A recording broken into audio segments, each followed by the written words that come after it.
Toby is a tram engine. He has cow catchers and side plates and doesn't look like a steam engine at all. He takes freight cars from farms and villages to the main line and is cheerful to everyone he meets.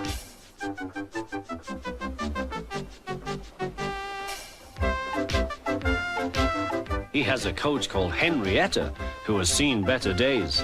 It's not fair at all, she grumbles, remembering she used to be full and 9 cars would rattle behind her.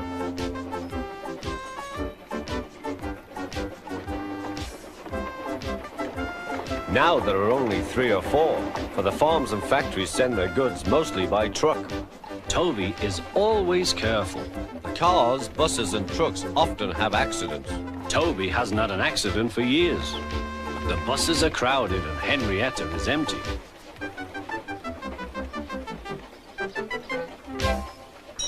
A lady and a stout gentleman stood on Toby's platform. He was, of course, a Topham Hatt, but Toby didn't know this yet.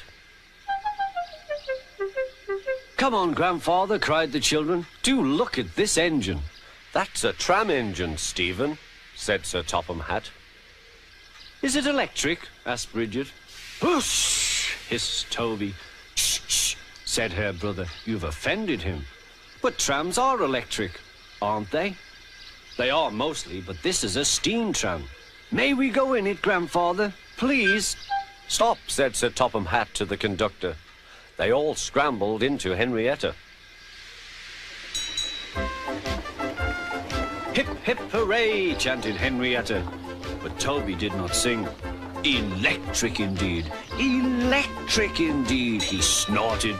He was proud of being a steam train. "What is your name?" asked Sir Topham Hatt. "Toby, sir." "Thank you, Toby, for a very nice ride." "Thank you, sir," said Toby. He felt better now. This gentleman, he thought, is a gentleman who knows how to speak to engines. The children came every day for 2 weeks. Sometimes they rode with the conductor, sometimes in empty cars.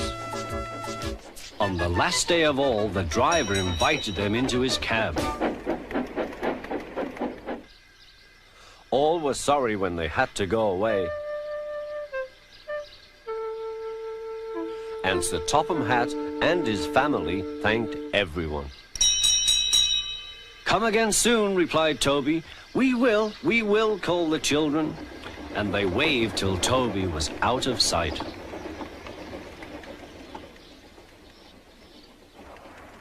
The months passed. Toby had few cars and fewer passengers. "Our last day, Toby," said his driver one morning. "The manager says we must close tomorrow." That day, everyone wanted the chance of a last ride. The passengers joked and sang, but Toby and his driver wished they wouldn't.